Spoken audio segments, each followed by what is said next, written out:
La liste du sélectionneur Paulo Duarte a été dévoilée ce vendredi dans le cadre de la prochaine journée des éliminatoires de la CAN. Une liste logique mais qui comporte des incompréhensions dont on va parler dans cette vidéo.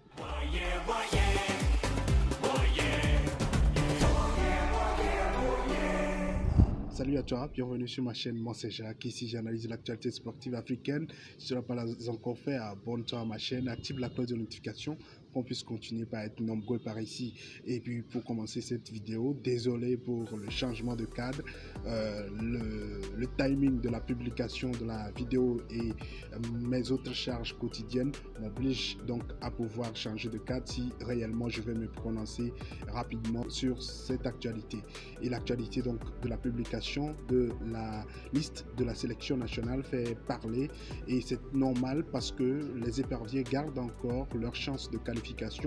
Il y a une possibilité pour que le Togo puisse se qualifier pour la prochaine Coupe d'Afrique des Nations, même s'il se retrouve aujourd'hui dans une position assez difficile. Alors, pour être franc et clair, direct, puisque la plupart, je sais que vous avez déjà cette liste, vous avez déjà votre avis, et peut-être que vous attendez également mon appréhension. Il y a des points positifs et des points négatifs, comme la plupart du temps quand je fais ce type de vidéo réaction.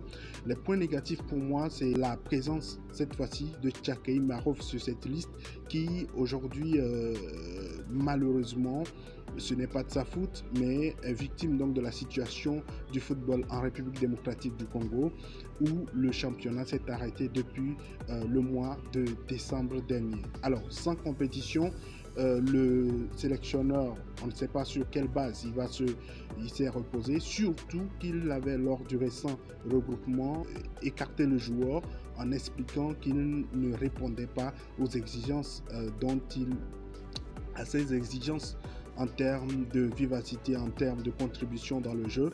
Alors, pour un joueur qui n'a pas eu de compétition entre le récent regroupement et ce nouveau regroupement, sur quelle base alors se reposer pour estimer aujourd'hui que le joueur a compris ses exigences, a compris ses attentes? C'est avec beaucoup d'interrogations là qu'on réagit d'ailleurs, ou qu'on a vu cette liste, pas pour estimer qu'on est contre le joueur, mais pour dire clairement qu'une sélection, c'est justement les meilleurs du moment. Une sélection, ça se repose sur des explications assez logiques, et sur ce fait-là, je pense que les explications ne sont pas aussi logiques, claires, comme on l'avait soutenu lors de sa première affirmation quand il disait qu'il avait besoin d'un joueur d'un profil qui est assez engagé, qui ne marche pas sur le terrain. Je pense que lors de ma vidéo réaction, je l'avais dit, on a besoin de guerriers, on a besoin de joueurs assez forts, même si aujourd'hui le joueur, oui, il a compris sur quelle base, il a compris comment est-ce qu'on a tiré cette leçon. Sinon, dans l'ensemble, c'est une liste qui ne crée pas autant de polémiques. La plupart de nos joueurs malheureusement ont déjà terminé leur saison. Il y a la mauvaise nouvelle, il y a deux mauvaises nouvelles selon moi. L'absence de Fodé là-bas, même si beaucoup critiquent son manque de productivité en sélection nationale. C'est lui d'ailleurs qui avait plutôt marqué le but égalisateur du Togo face au Burkina Faso ici à Lomé.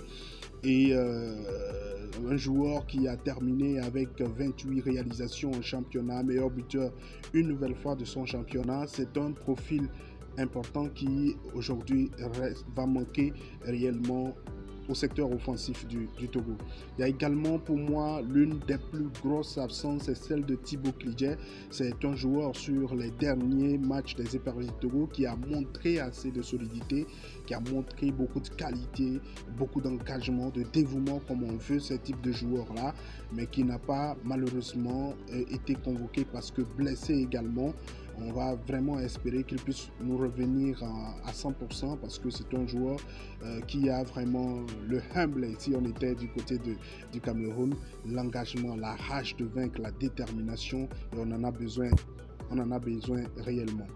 Alors, parmi les retours, la bonne nouvelle, c'est celle de Plaka Fessou qui était absent lors du récent regroupement de la double confrontation face au Burkina Faso.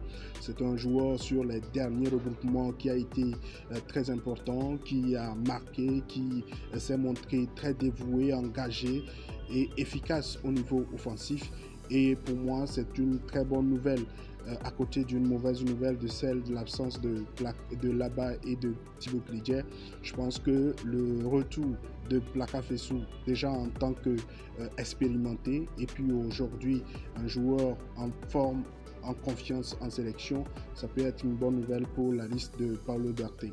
La première sélection ou l'arrivée de Aziangbe Kodjo, qui évolue du côté des Émirats Arabes Unis à Al Nassr dans l'équipe des moins de 21 ans, qui a 19 ans et qui a disputé une dizaine de rencontres avec les U23 de ce club, est une annonce, est une invitation à l'endroit des jeunes joueurs également, parce que c'est un joueur qui avait déjà été convoqué au niveau du stage d'Antalya. Malheureusement, il n'a pas pu participer. Et pour moi, c'est un profil d'avenir et peut-être c'est un clin d'œil assez important pour qu'il puisse continuer par travailler. Il y a également l'assurance aujourd'hui du poste de latéral gauche qui aujourd'hui a été sécurisé par Roland Amouzou. Pour moi, c'est l'une des très bonnes décisions de Paulo Duarte depuis son arrivée, celle de pouvoir aujourd'hui donner sa chance à ce joueur qui a montré beaucoup de solidité, beaucoup d'assurance à ce poste, et il n'y a plus beaucoup de doutes à son poste.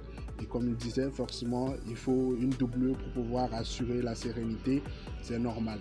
Alors, également, dans l'ensemble, je pense qu'aujourd'hui, il n'y a pas trop de grandes interrogations si tout est logique. Et la plupart de nos joueurs ne sont pas en réalité en très grande forme. J'ai également beaucoup d'interrogations, beaucoup d'hésitations sur la présence également de Nan Richard, parce que c'est un joueur qui est très bon, qui a montré beaucoup de qualité également dans le championnat togolais avant de sortir, qui a montré également beaucoup de qualité à son arrivée du côté de Afia en Guinée, mais ces derniers mois qui a été beaucoup perturbé par des blessures et qui est absent dans l'effectif de sa formation, et donc peut-être que c'est un profil de rechange dont veut disposer le sélectionneur. On verra clairement comment il pourra l'utiliser, parce que lors du récent regroupement, le joueur était dans les tribunes. Alors pour un joueur qui est dans les tribunes, qui retourne en club, qui ne joue pas et qui a été convoqué, je ne sais pas quel est donc l'objectif. Je pense qu'il doit avoir une logique entre les sélections, entre les présences, pour pouvoir vraiment rassurer qu'on fait un très bon travail. Alors, la présence de Wassiou cette fois-ci qui me reste assez logique, parce que à ce poste de gardien, c'est avec beaucoup de... il faut beaucoup de... C'est une question de confiance. Quand vous avez la confiance du sélectionneur, même si vous êtes en difficulté, il peut vous repêcher. Et Wassiou sur ses... après donc la double confrontation face au Burkina Faso, il était complètement absent parce que blessé. Et après, sur ces 4 derniers matchs du championnat, il était titulaire sur les 4 derniers matchs du championnat avec la SK. Il n'a encaissé qu'un seul but, et sur ces 4 matchs, et si on doit se résumer aux 3 derniers matchs, il n'a encaissé aucun but. C'est un joueur, c'est un gardien qui peut montrer de l'assurance également, sauf que j'ai toujours un pincement de cœur, surtout pour quelqu'un qui n'a pas toujours ce temps de jeu assez important en club. Alors, est-ce que ça veut dire que cette liste permettra au Togo de pouvoir surprendre les Swatini? C'est une toute autre question qu'on pourra aborder dans une autre vidéo, mais j'estime clairement que Paulo Duarte a montré beaucoup d'insuffisance en prenant certaines décisions qui ne sont pas logiques.